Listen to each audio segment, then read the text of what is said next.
Each lifeless killers. This is all about drone strikes. Now, next slide, please. We're going to go over a few basic points. One, drone strikes disrupting terrorist activity, how it keeps Americans safer, how it's more cost effective, and the legality. And then finally, I'm going to go over some counterpoints. There's some arguments out there against it, and I'm going to use some logic to go against those counterpoints. So, next slide, please. So, if any of you don't know, military drones are able to target very specific areas.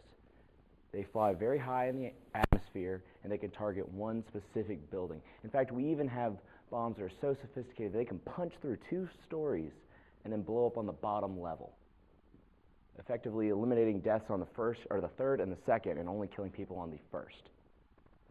So it is very, very precise. And with this, we've been able to kill 3,500 militants in Pakistan, Afghanistan, Yemen, and Somalia. Now, militants, these are not formal parts of any military. They're terrorist groups from Al-Qaeda, ISIS, what have you. We're able to not only kill these people, we're able to destroy supplies. So if we can interrupt their supply chain, that's always a good thing. So that way they're not able to carry out their operations and what have you. And it scares the terrorists, which to me is a good thing. If they know that at any point in time there's a silent, very deadly killer hovering right above them, they're less likely to do something. Next slide, please. It keeps Americans safer. Pilots are able to operate remotely. They can operate here in the continental United States while they fly their drones over in Afghanistan. It's used to prevent future terrorist attacks. If I told you that I could give you a means to prevent the awful attacks on 9/11, would you not carry that out? Would you not use something to prevent such a large and devastating loss of life? It reduces the needs for boots on the ground. Boots on the ground simply means infantrymen, soldiers, sailors, airmen, and marine on the ground there fighting. That means we don't have to send these guys over there, or at least not as many. Next slide, please. It's more cost effective. A third of all military aircrafts are drones. That's about 8,000 drones. Most of them are used for surveillance and just basic spying, which they are in no way, shape, or form hostile. Yet, these drones only use 10% of the money that the Pentagon spends towards aircraft. 10%. That means 2/3 of the other aircrafts, that's fighter jets, C-130s, all that, use 90% of all the money that we spend. 90%. The average drone costs around $12 million to build. The average F-22 fighter, whatever system, weapons loadout, it costs $120 million. Yes, that is 10 times the cost. Also, here's the total national debt per person. It's predicted to be close to $60,000 by the year 2015. Think about that. That means each and every single person in here will owe $60,000 if we were all to pay off the national debt. I don't have $60,000. Requires less training. These drones don't need a pilot that's skilled in the knowledge of how aeronautical engineering works. The plane flies itself. You're just in charge of finding the targets and neutralizing them. Next slide, please. Okay, the legality. Some people argue that this isn't legal. It doesn't follow any of the set precedent. Well, in Article 51 of the United Nations International Code says that any nation is allowed to defend itself against hostile attacks. So, check. It's legal under United States law. Article 2 of the Constitution permits the President to attack and defend any imminent danger to the United States or its people.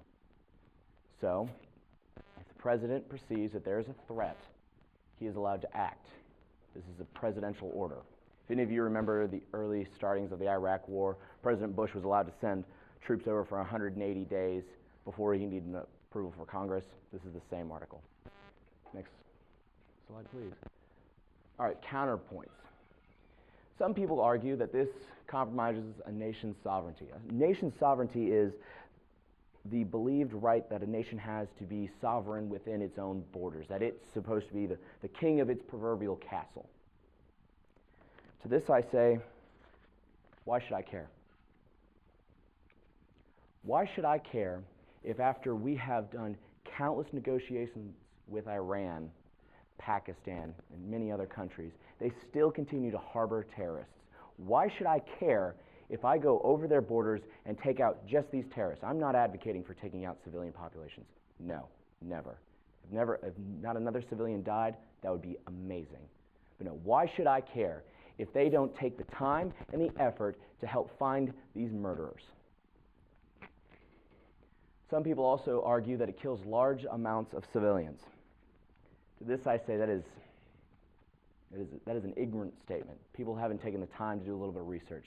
Only 17% of the deaths from drone strikes are civilians. Compare this to the bombings of Dresden on February 15th, 1945. 20,204 civilians died. These are just dumb bombs. Dumb bombs, they have no sophistications. The plane flies over, it drops, it explodes. 20,000 compared to a 17%, which works out to about 555 people. Yes, there is a loss of civilian life, and that is tragic. I wish we could eliminate this. But this is a step in the right direction.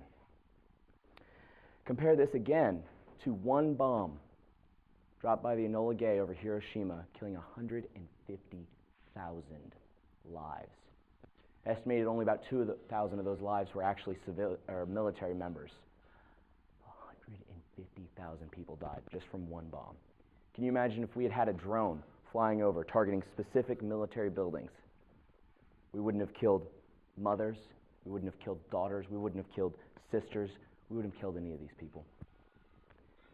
Some people say it's unpopular in affected countries. Well, war in general is unpopular in affected countries, so I highly doubt that's ever going to change.